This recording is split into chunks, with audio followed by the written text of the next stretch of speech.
It's been a week since I've uploaded a video, but it's been over a year since we first heard word of Jonathan Blow's The Witness coming to touchscreens. And finally, it has arrived. Frankly, I thought the whole concept had been abandoned because everything had gone somewhat quiet, and I've been waiting to play this game on touchscreen because from reading the reviews and watching people play it, it seemed like it is a game perfectly designed for the touchscreen format. And you know what? It is. If you haven't encountered it before, it's a first-person puzzler where you have to draw lines on these little wall screens and complete, essentially they're sort of mazes, mini mazes, like if you go to a restaurant or something, and reach the end. There you go, look at that. Bam, I have connected a cable. If I take a look around, all of these power cables are leading towards a gate, and I have to unlock numerous puzzles to get this gate activated and opened. Question is, do I have to do anything else? As you can see, this one goes up to the top here, but there's another cable down the bottom. So if I were to put my finger on here and maybe connect the lines in a different way, let's see, can I get to the maze at the bottom there? Can I get to the dot? I don't know if I can. And this is the kind of crux of the way that the game works, because it gives you all the information that you need, but it gives you the option to find it in your own time, and it's arranged in such a way that it's sort of within a, context, within a confine, open world. So this is literally the second puzzle I've solved. It just opens up this strange environment, and you have to work out what to do. It doesn't give you instructions, it's all context-based. That's the first one that it guides you towards, because basically it's at the top of the stairs. I turn it on and it shows you the power cable. But as you can see, look, this is the gate we're trying to open. So I need to deactivate all of these locks that cover up the first puzzle here that will deactivate this gate. So I need to follow these cables, essentially. So let's chase this one. Now, you may be familiar with the game already, and what you're really interested to know is, how does it run on a touchscreen? Does this kind of thing work without using a controller? And having only played it for a little bit, instinctively, the answer is yes. I always thought this would work because of this. I put my finger on one of the dots and hold it, boom, and now I'm drawing on the screen on my iPad. This is the perfect way to play this game.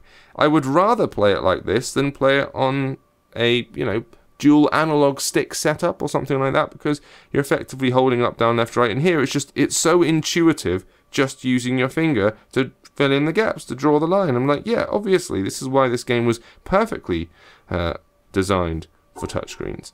Now, the real thing is whether the movement works, because I always knew these bits would be perfectly suited, but I was curious to see whether the movement would kind of work. And what they've gone for is the touch a place on the floor in order to move, rather than dual sticks, floating sticks, or anything like that. It's just tap the floor, and there you go, I've connected one here, and you'll be away. So here I go, I tap the floor somewhere, you can see a little line appears, and that's it. Bosh, bosh. And because there's no shooting in this game, this is perfect. You can play The Witness on iPad with one hand. Like, there's no need for anything else, because I tap the screen to move, and then I just swipe around like this to check the visuals out. That's it. And if you're trying to move and shoot and do all manner of other things, then that can be a quite complicated and, somewhat iffy system. Here, you don't need that. So it's actually perfect. Like, let me just solve this puzzle here. So if I go up here, all the way around there, go down, and I don't know, bosh. That's powered up that cable, which means I should go in here and be able to now do this puzzle. And this puzzle should hopefully open up the door. Now, some people really bounced off this game, from what I understand. They found it maddeningly obscure and tough, and ultimately just quite frustrating at times. I've always thought that, well, I've kind of been waiting for it. I've always thought that this is just my kind of bag.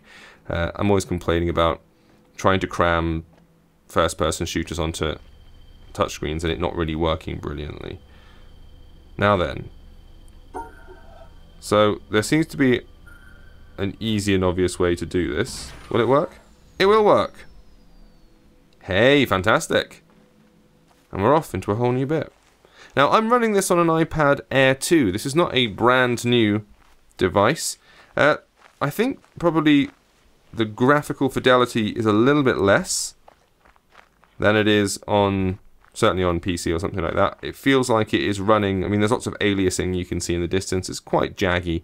It's not the best the game has ever looked, but then I didn't really expect it to be. What it does give you still is that very simple, very stylized art design, all those bold colors, and it's not a game that requires like 60 FPS or anything like that. So I can double tap there, I can pinch to zoom, the game is teaching me. Let's go over here and check this wall out. It's a game that survives on the integrity of its puzzles rather than the speed, oh hello, of the frame rate, and that's just fine, you know. Right, God, I've got no idea what this is about. Let's go down here. That didn't sound like a successful noise, did it? That sounded like a noise. So I've got 3 flashing points here. And each of the points has a different arrangement of coloured nodes, these black and white things. Do I have to match the right colour to the right bit? I don't know. Oh, I can swipe through these little dots. That's interesting. I thought those would be blocks. So I don't know if that's done anything or not. Probably not. Yeah, I like stuff like this. This gets you thinking. And there are 3 potential exits. So let's try and connect all 3 up. So if I take this one up here, let's just say this one. Oh, you can't do that. Maybe you have to try and draw it through. Tap again to get rid of it. I'm going to draw through every one of these points and then go somewhere. No, that's fine. Let's go and explore some other ones. Because it's not something that you solve in order.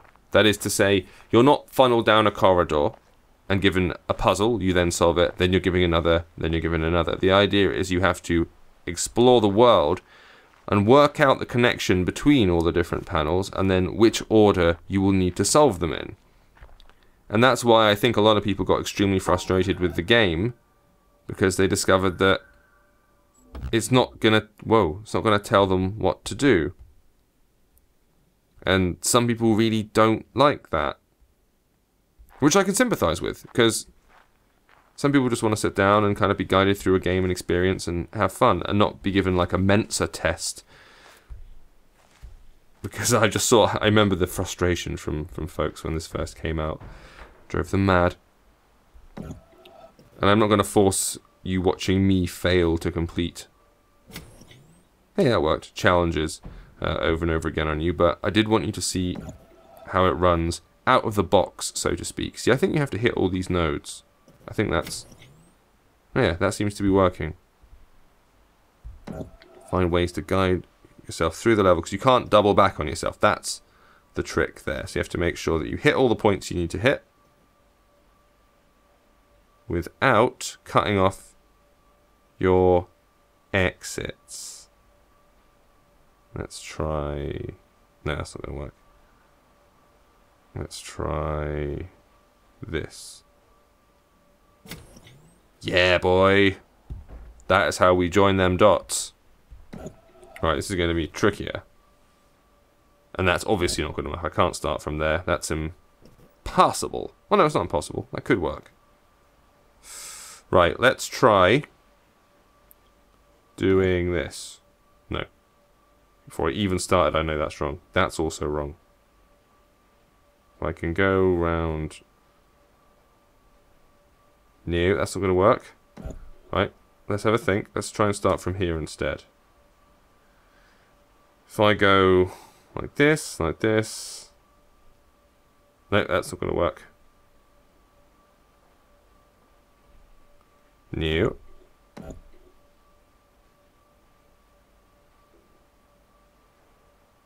How's about that? Hey, there we go. Lovely stuff. So I got the feeling that this stuff probably isn't as interesting to watch as it is to play. And that you always get that thing, especially with puzzle games, where people are shouting at the screen going, no, you can't see the answer, you're an idiot. Right, I've lit them all up. I don't know if that's right or not. They've all gone yellow. I hope that yellow is the colour of success. I can't see a cable. Can anyone see a cable that points me to the next puzzle? See, because maybe I've done those all wrong. I don't know. Looks alright. Anyway, what we'll do is we'll put a review of this game up as well, I think. So, I'm going to play some more, and you can check back with us for our official opinion on The Witness on the iPad. Thank you for watching, everybody. We'll see you next time.